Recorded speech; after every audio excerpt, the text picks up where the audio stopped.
When the Pelicans traded for DeJounte Murray, people were shocked it didn't include Brandon Ingram to Atlanta. OMG, I am confused what the Hawks are doing. Yeah, B.I.'s a much better complement to Trae Young than DeJounte, but it turns out they didn't want him, and neither do the Pelicans. They're about to pay Trey Murphy, who broke out, which means B.I. loses his starting job. Can you imagine a max all-star in his prime off the bench? The lineup is DeJounte, CJ McCollum, Trey Murphy, Zion, and they don't have a center. Oh, so just trade Ingram for a big man. But right now, nobody is interested. Why not? Ingram's value was so high 2 years ago. Getting Kevin Durant would likely require New Orleans to surrender Brandon Ingram, but league sources say the Pelicans are unwilling to do so. They valued B.I. over Kevin Durant? Now he's toxic? What happened? Well, the drop-off is recent. NBA teams were obsessed with Ingram. His obvious comp is a younger KD, but less efficient. He's tall and lanky with shooting touch and ball skills. The Lakers drafted him over Jaylen Brown with the number 2 pick.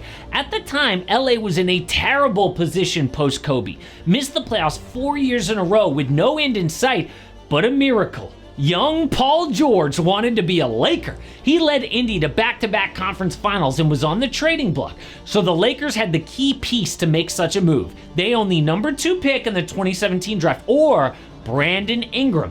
But they kept the pick and never dealt B.I. They valued Ingram.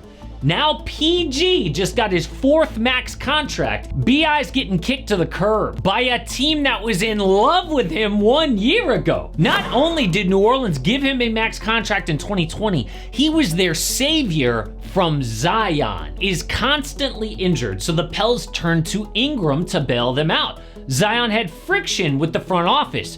B.I. was casually hanging out with his coach and teammates at playoff games. So 2 years ago, Ingram dragged them to the playoffs, winning back-to-back play-in games. Then, against the 1-seed Suns, he was amazing, pushing Phoenix to 6 games. Coach Willie Green said, "I firmly believe, and the rest of us believe, B.I. is one of the best players in the NBA. It is great to see him put that on display and his hard work pay off." But within 1 year of that quote, everything changed.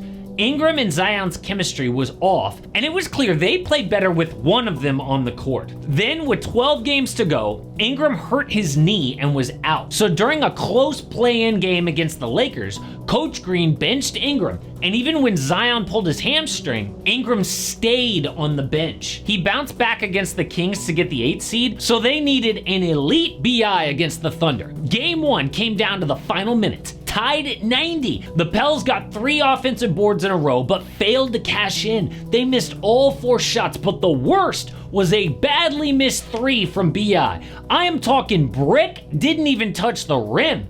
On the other end, Shai Gilgeous-Alexander calmly picked apart the defense to win the game. Ingram was inefficient and sloppy.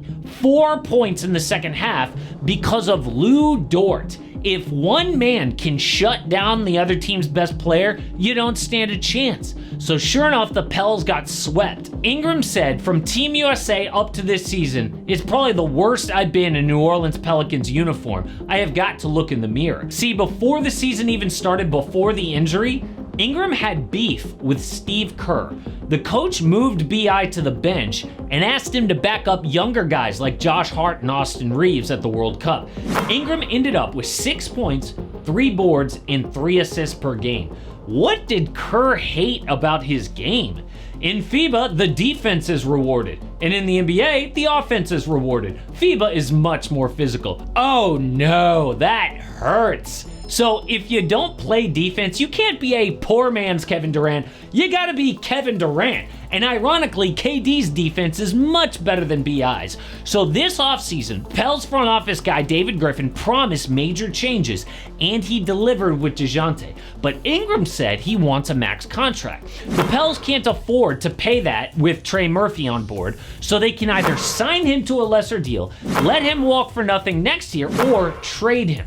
Now we know the Hawks are off the table and Steve Kerr's Warriors, but there are other rumors, like Philly, but they got Paul George, or the Kings, who got DeMar DeRozan. The perfect swap would be Ingram for Jarrett Allen at center, or the Magic's Wendell Carter Jr., but despite the good fit, there is zero reported interest. The problem is not Ingram's game or his personality.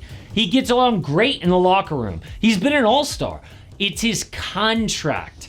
People are okay paying for potential, but Ingram's past that.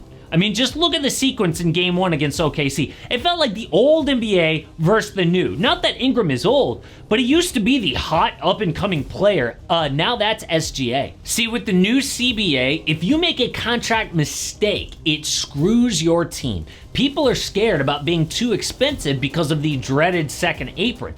Just look at the Nuggets. For 2 years in a row, they lost Bruce Brown and Kentavious Caldwell-Pope.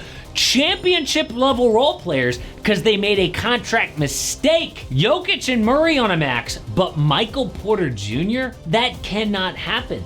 In the old NBA, you could pay a guy the max and just trade him later, but now it's a death sentence nobody wants. Just look at Zach LaVine. So what I think happens is Ingram will be forced to take less than the max. He's the first guy that this is happening to with the new rules. Unless you're a no-doubt number one, you ain't getting big money. It'll happen with other players in the future, like a Julius Randle or a Chris Middleton, who expect a max contract but don't get the offer. So this will give a much bigger meaning to max contract. I've heard so many people say over the years, how is that guy on a max?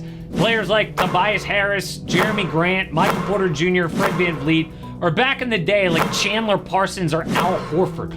Those types of maxes are gone forever. It will now be a huge badge of honor to be a max player, which makes sense. Guys who teams know is a true number one or two. It just so happens Brandon Ingram is the first player this is all gonna happen to. He'll be the example we all point to when a non-max player demands big money. So it will hurt, but could be the best thing for his career. I think a BI like an Aaron Gordon. He was drafted to Orlando and compared to LeBron because of his football player type body.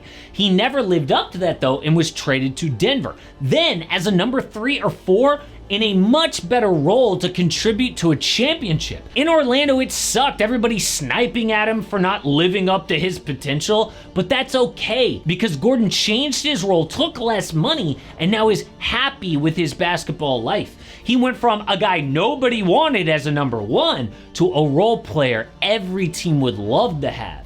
And we're at that exact same turning point in Brandon Ingram's career. But right now, nobody wants BI if they have a chance at Cooper Flagg. Tons of teams are going to tank for this kid.